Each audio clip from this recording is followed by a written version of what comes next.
Grande tema hoje, né? Vamos falar sobre ansiedade, né? A Anne, que fez a saudação e fez muito bem, ela começou já perguntando: quem aqui nunca ficou ansioso?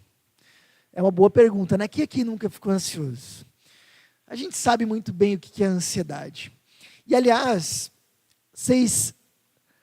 só para vocês saberem, nós somos considerados o país mais ansioso do mundo.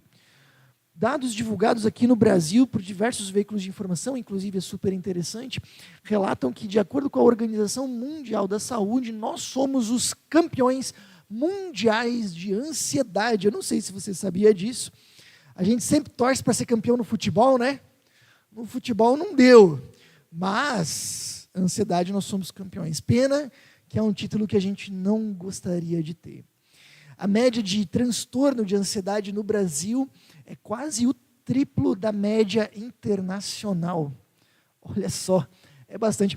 Isso é algo que nos deixa muito atentos, mas também é algo que traz uma informação interessante. Se a gente se sente ansioso, se a gente tem tido problemas com ansiedade, se você tem às vezes até passado por transtorno de ansiedade, inclusive às vezes tomado medicação, esses estudos demonstram que você não está sozinho. A ansiedade é um grande fenômeno global, se fala em epidemia de ansiedade, a ansiedade tem aumentado muito no mundo e também muito no nosso país. O que é ansiedade? A gente usa essa palavra para tanta coisa, né? A gente fala, por exemplo, estou ansioso para as minhas férias chegarem. Não fala? Ou estou ansioso para o Natal chegar. Isso é uma impaciência, a gente quer que algo bom chegue logo. Mas às vezes a gente fala, estou ansioso para uma prova que eu vou ter que fazer. Estou ansioso para uma reunião importantíssima com um cliente-chave que vai ser essa semana. É outro sentimento. Porque eu não estou querendo que chegue logo, pelo contrário, eu justamente não queria que chegasse. É muito mais uma preocupação. A gente também usa essa palavra para se referir a transtorno de ansiedade ou síndrome do pânico. Quando a gente fala, eu sofro de ansiedade, eu tomo medicação para ansiedade, já é uma patologia, já é uma ansiedade em níveis muito mais profundos, que agora necessitam, inclusive, de acompanhamento médico. Mas a gente usa a ansiedade para tudo isso. O que é ansiedade? Uma coisa que tudo isso tem em comum é angústia com os nossos anseios futuros. Por isso, ansiedade tem essa ideia de anseio. É quando a gente olha para o futuro, e isso traz um certo sentimento de angústia. Alguns estudos demonstram que nós pensamos muito mais no futuro do que nós imaginamos. Inclusive, teve um estudo de Harvard, que foi publicado não muito tempo atrás, que surpreendeu, dizendo que a gente pensa muito mais no futuro do que nós imaginávamos. E é verdade, a gente está toda hora pensando no futuro. E muitas vezes esse pensar no futuro traz angústia. Como é que vai ser? Será que vai dar certo? Será que não vai dar certo? Então, angústia com os nossos anseios futuros é o que resume todos aqueles 3 pontos que nós falamos antes. É o que tem a ver com a ansiedade. Muito bem, quais são os principais motivos de ansiedade? Vocês já viram, mas eu vou fazer a pergunta. Quem não viu? O que você acha que é o motivo número 1 de ansiedade hoje? Qual é o principal motivo de ansiedade hoje? Vocês sabem? Olha lá. Insegurança financeira. As finanças hoje são o principal motivo de ansiedade. Vai dar certo, não vai dar para pagar o boleto, como é que nós vamos fazer com aquela prestação, como é que vai ficar com a fatura do cartão. Então, insegurança financeira é o principal motivo de ansiedade. Inclusive, só para vocês saberem, questões financeiras também são o principal motivo de brigas no casamento. Então, é um assunto importante. Segundo, carreira profissional, né? Vai dar certo, como é que vai ser, minha empresa vai decolar, não vai, eu vou conseguir aquela promoção. Terceiro, saúde. Como é que será que vai vir aquele resultado daquela biópsia? Será que aquele tumor é maligno ou benigno? Ansiedade. Quarto colocado, expectativa de vida. Quantos anos vou ter? Será que vai dar certo? Será que encaminharei bem os meus filhos? E quinto lugar, relacionamentos. Relacionamentos em quinto lugar. Muito bem. Agora, o que é interessante quando a gente fala sobre ansiedade é que nós temos muita dificuldade em lidar com ela. E não é à toa, porque talvez a gente nunca foi ensinado. É muito difícil. Alguém já chegou para você e disse: ei, você sabe como lidar com a ansiedade? Deixa eu te explicar. É difícil, né? Nós não somos ensinados a lidar com as nossas emoções. Talvez nem mesmo os nossos pais nos ensinaram a lidar com as nossas emoções. Talvez é uma boa pergunta se nós estamos ensinando os nossos filhos a lidarem com as suas emoções. O que a gente pode fazer para lidar com toda essa nossa ansiedade? Bom, gente, eu hoje quero estudar com vocês uma palestra do próprio Jesus. A gente, inclusive, vai ver isso, uma pregação do próprio Cristo sobre esse assunto. Mas antes de nós vermos essa palestra, vamos entender um pouquinho o que é a ansiedade. Como eu já comentei, a ansiedade, então, ela é esse sentimento de angústia com os nossos anseios futuros. E o que acontece? Sempre que a gente pensa no futuro, a gente forma uma expectativa. Não é verdade? Se você vai assistir um jogo de futebol, você forma uma expectativa. Se você vai vir ao culto, você forma uma expectativa. Se você pensa nessa semana que você vai ter pela frente, você forma uma expectativa. Se você pensa nas férias de final de ano que estão para vir, você forma uma expectativa. É natural que a gente forme expectativas. Tão natural é formar expectativas quanto a gente querer ter certeza de que dessas expectativas vão se concretizar. Então, o segundo movimento natural que nós fazemos é: nossa, seria tão bom se isso acontecesse. A gente quer ter certeza de que as coisas vão sair conforme a gente pensou, conforme a gente planejou. E para a gente ter certeza, a única forma da gente ter certeza é se as coisas estiverem ao nosso controle. Certo? Se a gente tiver certeza e controle, não tem ansiedade. Não tem. Já percebeu isso? Imagina que você tem uma prova. Você fez a prova. Você está esperando o resultado da prova e é uma prova extremamente importante. E imagina que por algum motivo você recebeu o resultado da prova antecipadamente, antes da publicação. E você já viu que você se deu muito bem, que você passou e que deu tudo certo. Você vai ficar ansioso pela publicação? Não, porque você já tem certeza e você tem controle. Enquanto nós tivermos certeza e controle, nós não temos ansiedade. Imagina que você está esperando um exame médico, extremamente importante, extremamente valioso. Mas imagina que de alguma forma, você recebeu já por e-mail o resultado do exame e viu que está tudo bem. Você vai ficar ansioso para receber o exame físico? Não, porque você já tem certeza que está bem. Então, essa é a primeira coisa que a gente precisa entender. Olhamos para o futuro, formamos uma expectativa. Quando nós temos certeza e controle, não tem ansiedade. A gente está tranquilo. Está tudo certo.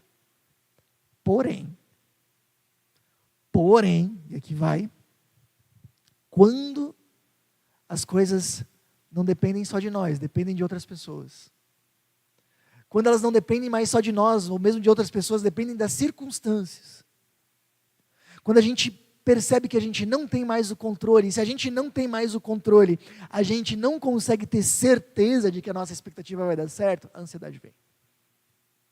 Então, gente, o que é a ansiedade na sua raiz? Perceba isso. É a nossa necessidade por certeza e por controle aflorando. A gente quer ter a segurança de que o futuro que nós pensamos e que nós idealizamos vai acontecer. E quando a gente não consegue ter esse controle, não consegue ter essa segurança, não consegue ter essa certeza, a ansiedade começa a trabalhar no nosso coração. E se não der? E se não for? E se não der? E se não funcionar? Como é que vai ser? Porque a expectativa que a gente fez, agora, ela está ameaçada. Então, o que sobra daqui? Isso aqui é importante. Isso aqui é bem importante. Para resolver a questão da ansiedade, nós sempre teremos que responder uma pergunta.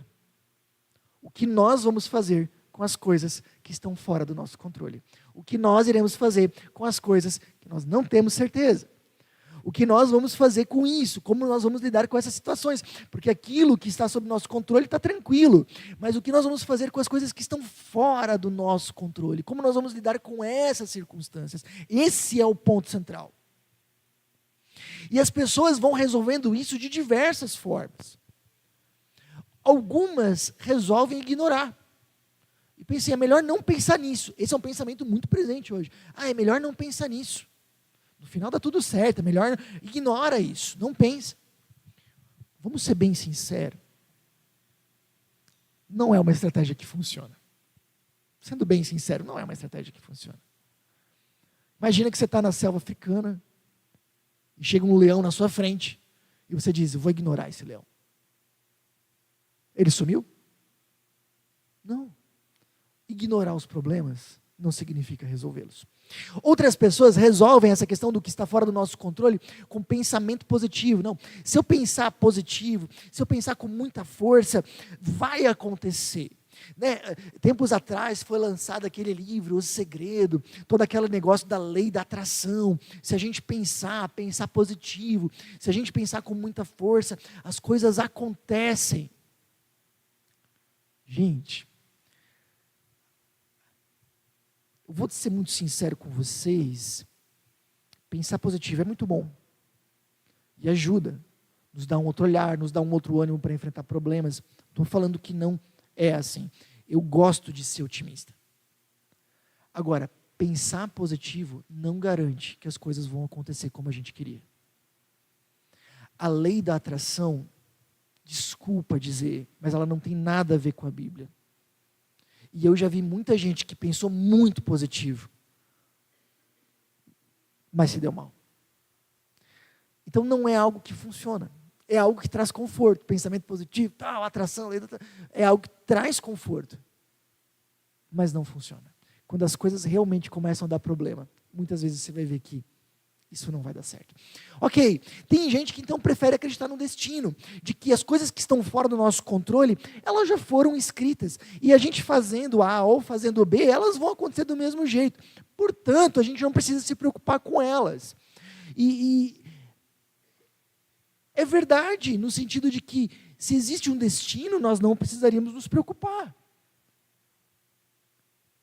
Mas não é assim que funciona também. E se acontecesse assim, poxa, não teria graça também, né? Já imaginou? Se a gente faz A, faz B ou faz C, no final tudo não é mesmo? Algumas pessoas resolvem a questão do que está fora do nosso controle com uma fé. Mas cuidado, nem tudo que reluz é ouro. Uma fé deturpada. Porque às vezes o que as pessoas entendem por fé é justamente assim, eu vou confiar que vai dar certo, eu vou pensar com todas as forças que vai acontecer, e isso não é fé, isso ainda é pensamento positivo com uma roupa religiosa, mas ainda é pensamento positivo e não é o que a Bíblia ensina por fé. Então, Jorge, como a gente lida com as coisas que estão fora do nosso controle, com as incertezas da vida? Jesus vai trazer isso. Em Mateus 6, 25 a 34, ele vai trazer um sermão muito interessante, justamente sobre as incertezas da vida e sobre as preocupações que nós temos.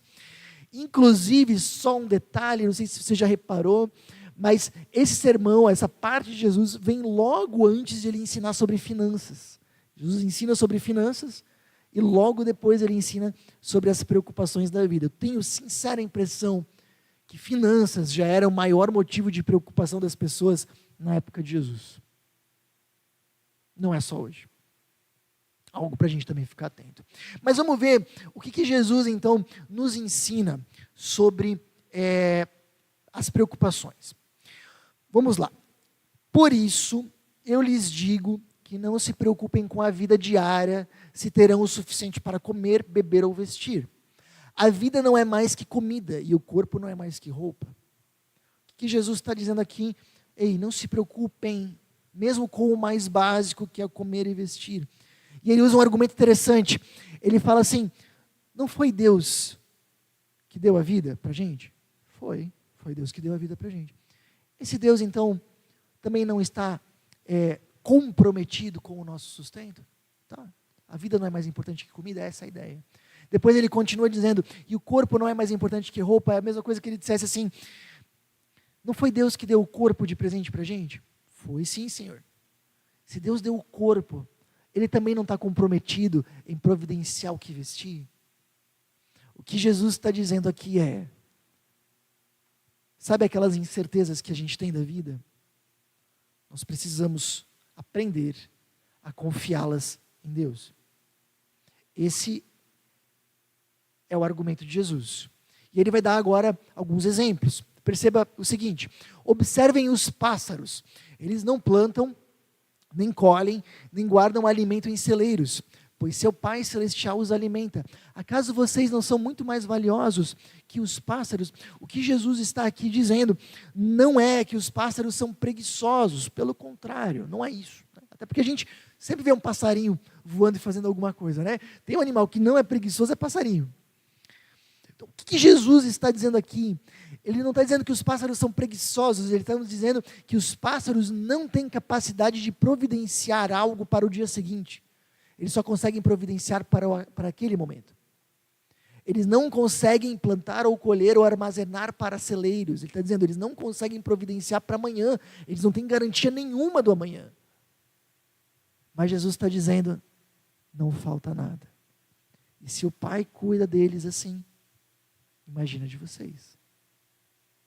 Jesus continua sua palestra e ele vai dizer, qual de vocês, por mais preocupado que esteja, pode acrescentar ao menos uma hora que seja a sua vida?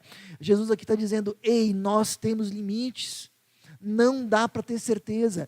Essa briga que nós temos dentro de nós, querendo ter certeza e controle das coisas, é uma briga perdida. Nós temos limites, nós não conseguimos, não dá para ter certeza. Desiste dessa jornada, desiste dessa questão. Não dá para ter certeza, não dá para ter controle. E ele continua. E por que se preocupar com a roupa? Observem como crescem os lírios do campo. Não trabalham, nem fazem roupas. E, no entanto, nem Salomão, em toda a sua glória, se vestiu como eles. Se Deus veste com tamanha beleza as flores silvestres, que hoje estão aqui e amanhã são lançadas ao fogo, não será muito mais generoso com vocês, gente de pequena fé? Aqui Jesus, ele consegue exagerar ainda mais a metáfora. Ele pega um ser ainda mais simples, ainda mais limitado. Ele pega as flores do campo, os lírios do campo. Diferente do pássaro, o lírio não consegue nem se mexer. O lírio não consegue dizer assim, aqui não tem sol, ali tem sol, vou lá. Não, ele não consegue nem se mexer. Ele é muito mais limitado, muito mais simples, e a sua vida é muito mais curta, mas Jesus fala, ainda assim Deus cuida deles, que dirá de vocês? Talvez o que nos falta, seguindo a lógica de Jesus, é entendermos o valor que nós temos diante de Deus. O texto continua e Jesus vai dizendo, portanto, não se preocupem dizendo o que vamos comer, o que vamos beber, o que vamos vestir. Essas coisas ocupam o pensamento dos pagãos, daqueles que não conhecem a Deus. Mas olha só que lindo que Jesus vai dizer agora. Mas seu Pai Celestial já sabe do que vocês precisam. Algumas versões acrescentam, mesmo antes de vocês pedirem. Deus já sabe o que nós precisamos. Mesmo antes de nós falarmos, mesmo antes de nós orarmos, Ele já está atento. Que verdade linda. E aí Jesus continua, busquem em primeiro lugar o reino de Deus e a sua justiça, e todas essas coisas lhes serão dadas. Portanto, não se preocupem com o amanhã, pois o amanhã trará suas próprias inquietações. Bastam para hoje os problemas deste dia. O que Jesus está dizendo aqui? Jesus conhece a nossa necessidade de certeza. E conhece a nossa frustração com ela. E Jesus está oferecendo um caminho. Não é um caminho que vai resolver as coisas de uma hora para outra, mas é um caminho que, se nós nos dispormos a andar, com o tempo ele vai fazer diferença. Jesus está dizendo, sabe o que você faz com as coisas que estão fora do seu controle? você confia na providência de Deus? O que Jesus está dizendo é: o melhor caminho para nós lidarmos com as coisas que estão fora do nosso controle é confiarmos que existe um Deus que nos ama profundamente e está intensamente comprometido com a nossa vida. E a gente pode confiar essas coisas a Ele. Isso não significa que existe a nosso dispor um Deus que está aí para realizar todos os nossos sonhos. Isso é gênio da lâmpada, não é Deus. Mas existe um Deus comprometido com as nossas necessidades e com aquilo que realmente é importante para a nossa vida. Um Deus que sabe o que nós precisamos, e aliás, um Deus que sabe até melhor do que nós mesmos o que nós precisamos, e Ele está atento a nós, e Jesus está dizendo: não segura isso para você, confia a Ele. Essa é uma doutrina das mais caras para o judaísmo e depois para o cristianismo. A gente chama de doutrina da providência divina. Deus providencia o que nós necessitamos. Talvez não vai ser exatamente do jeito que nós queríamos, mas Deus vai providenciando conforme a sua sabedoria. Esse ano eu li um livro que me impactou muito, e é um livro que eu recomendo fortemente, eu empresto para quem precisar. A biografia de um homem chamado George Miller. Ele é um homem que viveu na Inglaterra numa época, alguns anos atrás, séculos atrás, né? Numa época onde tinha muitos órfãos na sua cidade, e ele decide, sem dinheiro nenhum, abrir orfanatos. Esses orfanatos vão crescendo, de novo, pela providência de Deus. É um livro que vai falar muito sobre a providência de Deus, de uma forma linda. E uma das histórias desse livro que mais me impactou, assim, que até hoje me dá arrepios, conta-se no livro uma história real que foi realmente registrada, que eles chegam uma certa manhã, e o George Miller, que é o diretor dos orfanatos, então ele está no seu escritório, e aí chega a administradora do orfanato e bate na porta e diz: aconteceu, Senhor. É a primeira vez que nós estamos com as crianças todas sentadas para o café da manhã e não tem nada para comer. E o George Miller levanta e diz: já vamos ver isso. E ele vai até o refeitório, e quando ele chega no refeitório, tem mais de 200 crianças sentadas no seu lugarzinho, com um prato vazio e uma caneca vazia à sua frente, esperando aquilo que lhe seria dado. Você já imaginou numa situação dessa? E as despensas completamente vazias, registrado no livro, nas biografias dele. Sabe o que ele fez? O que você faria? A gente ia chorar, o que a gente ia fazer? O que você faria? Sabe o que ele fez? Ele orou, agradecendo pelo alimento. Agradecendo pelo alimento que não tinha. Confiando que estava nas mãos de Deus. E quando ele disse amém, eles ouviram uma batida na porta. Foram ver quem era. E era o padeiro da cidade. Ele disse: seu Miller, eu acordei essa última madrugada 2 da manhã e eu não conseguia voltar a dormir, eu só pensava em vocês. E a única coisa que me trouxe paz foi levantar da cama e assar várias fornadas de pães para vocês. Eu trouxe. Vocês aceitariam? Já imaginou? E aí eles começam a pegar aqueles pães e a servir para as crianças. Eles nem tinham terminado de servir ainda as crianças com os pães. Eles ouvem outra batida na porta. Foram lá e viram, era o leiteiro. E o leiteiro disse: seu Miller, o meu caminhão quebrou bem na frente aqui do seu orfanato, e para mim consertar ele, eu preciso me livrar de alguns milhares de litros de leite. O senhor aceita alguns milhares de litros de leite? Deus providencia. Eu sei que essa é uma história extravagante, uma história fantástica, mas eu tenho a certeza que qualquer pessoa aqui, qualquer uma, pode contar uma história de algo que Deus providenciou no momento certo.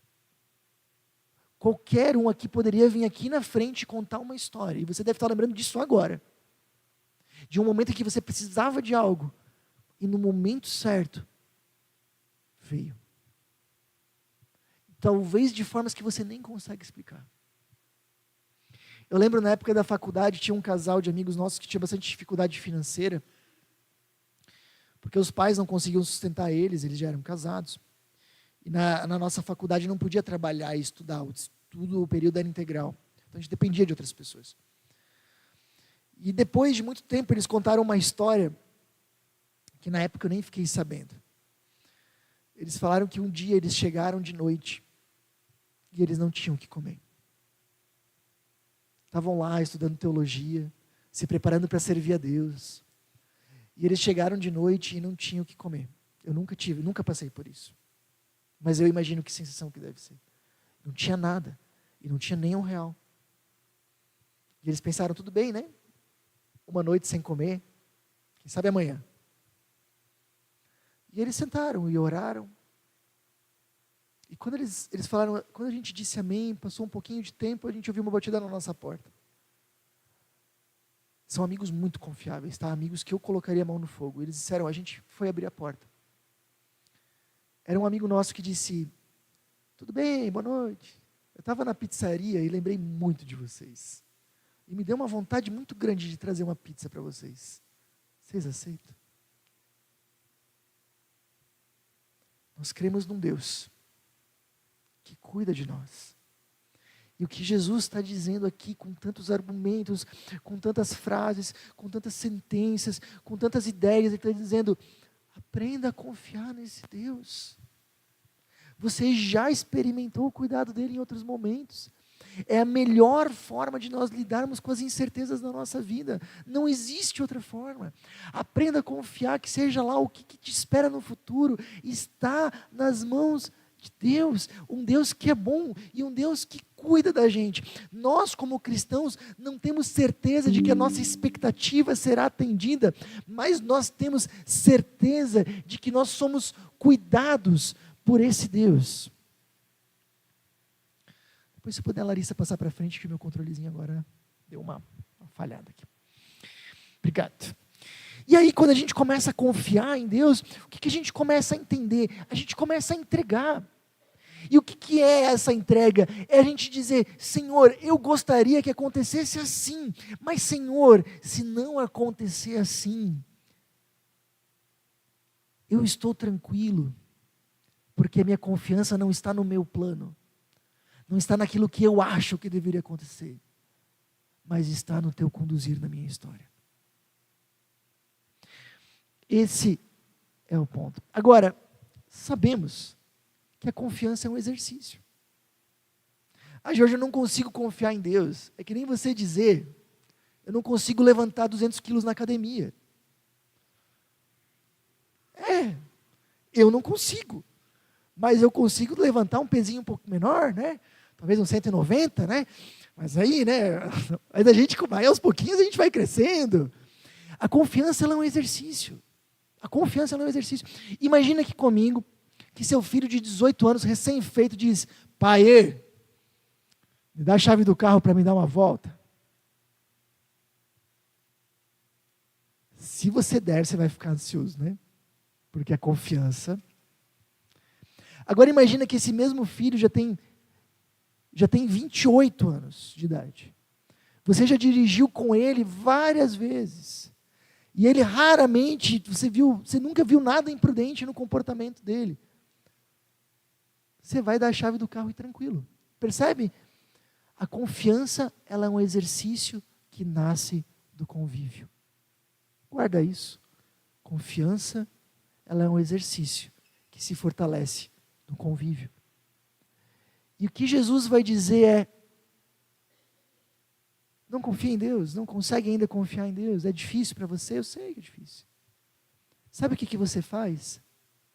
Busca o reino de Deus, busca esse Deus em primeiro lugar. Quanto mais você buscar Ele, quanto mais você conhecer a Ele, quanto mais você conhecer Ele através da Bíblia, da oração, do contato com a sua comunidade, quanto mais você conhecer esse Deus com as suas próprias experiências, quanto mais você for conhecendo esse Deus da sua própria vida, quanto mais você for percebendo o quanto Ele vai te acompanhando, o quanto Ele vai cuidando das suas coisas, mais a confiança vai se fortalecendo no seu coração. Busque a Deus em primeiro lugar, e essa confiança vai se fortalecendo. E vai chegar um momento em que você vai ter mais facilidade de simplesmente entregar coisas para Deus. Só para e pensa um pouco. Como é que essa frase de Jesus, busque em primeiro lugar o reino de Deus e a sua justiça, e todo o resto lhe será acrescentado, como é que essa frase bate no teu coração? Busque em primeiro lugar o reino de Deus e a sua justiça, e todas essas coisas lhe serão dadas. O que isso reverbera no teu coração? Essa frase, Jesus está dizendo para nós buscarmos de forma intencional a presença dEle, conhecermos mais a Ele, nos relacionarmos de forma mais próxima com Ele. E eu acho interessante quando Jesus fala em primeiro lugar, aqui é um exercício de prioridade. Fazer isso em primeiro lugar. Porque, gente, sempre vai ter outra coisa para fazer, além da gente se encontrar e ter momentos com Deus. Mas esses momentos vão construindo a nossa confiança. Busque em primeiro lugar o reino de Deus. E existe algo também para a gente também pensar aqui. Agostinho de Hipona, ele fala, a raiz do pecado não é amar coisas ruins, mas amar mais coisas boas de forma desordenada. A raiz do pecado não é amar coisas ruins, mas amar coisas boas de forma desordenada. O que o Agostinho está dizendo é que, lendo esse versículo, o problema é que muitas vezes a gente busca em primeiro lugar outras coisas. E eu vou dizer uma coisa muito importante para a sua vida, grava isso no seu coração. Enquanto você buscar em primeiro lugar o dinheiro sempre será uma ansiedade para você.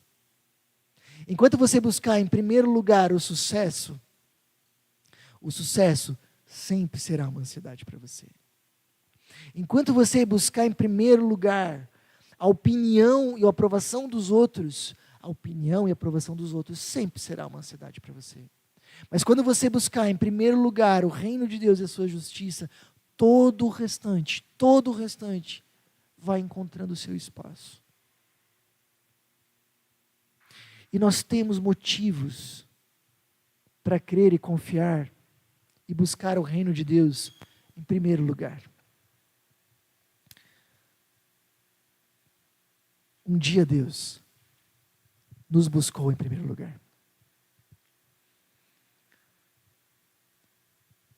Diante do pecado, diante do mal que nos separava de forma irremediável de Deus, diante da certeza de que a única forma de nós podermos voltar a viver com Ele era dar o seu único filho para nós. Esse Deus foi adiante e entregou tudo para quem não tinha nada. Você já parou para pensar que um dia o próprio Deus já te buscou em primeiro lugar? Gente, eu estou hoje muito convencido de que os nossos problemas com ansiedade é porque nós temos muita dificuldade em lidar com a certeza e o controle. A nossa necessidade por certeza e controle, elas falam muito, muito alto. Mas eu tenho também a convicção de que a única forma de nós lidarmos com essa ansiedade é nós aprendermos a substituir essa necessidade de certeza e controle pela confiança em Deus e pela entrega do nosso futuro nas suas mãos. Como é que a gente faz isso? Segue essa ordem aqui da seta, tá? Eu quero entregar o controle a Deus, aqui é onde eu quero chegar. Mas como é que eu faço isso? Eu só vou conseguir fazer isso se eu exercitar a confiança. Mas como é que eu consigo aprender a confiar em Deus? Buscando Deus em primeiro lugar. Então, se você quer começar isso aqui, busca Deus em primeiro lugar. Esse é o teu foco. Coloca teu olhar e a tua vida, o teu coração nisso. E a partir dessa busca em Deus em primeiro lugar, vai exercitando a confiança. Vai se perguntando, por que não confiar nesse Deus? Por que não colocar o meu coração nele? Por que não entregar os meus problemas a Ele? Busque em primeiro lugar. Aprenda a confiar. E vai entregando para Ele. Queria te chamar para avaliar um pouco a sua vida. Como você tem lidado com o que está fora do seu controle? O que te impede de entregar esse controle a Deus? Talvez você é aquela pessoa que está tentando ainda resolver com pensamento positivo, está tentando resolver ignorando os problemas. Ei, por que você não aprende a exercitar a confiança em Deus? Você percebe um conflito entre a sua necessidade de certeza e a confiança em Deus? Porque, gente, as duas coisas não andam juntas. Confiar em Deus significa abrir mão do nosso controle. Não dá para as duas realidades andarem juntas. O que você tem buscado em primeiro lugar na tua vida? Seja muito sincero. Você está com o coração organizado? Eu queria convidar você a tomar a decisão de entregar seus problemas a Deus. Vai exercitando a confiança nele, dia após dia, buscando ele em primeiro lugar. Eu tenho 2 recados rápidos para você que tem acompanhado as nossas mensagens. Primeiro, eu queria muito te encorajar, se for possível, a você participar dos nossos encontros presenciais. É uma forma de nós podermos nos conhecer e de você poder aprender ainda mais com a gente. Segundo recado, se você deseja contribuir financeiramente com a nossa comunidade, todos os nossos dados bancários estão aparecendo agora na sua tela. Essa é uma forma importante de você nos ajudar a espalhar ainda mais a mensagem de Jesus para fazer a diferença no coração de ainda mais pessoas. Pense nisso. Até a próxima!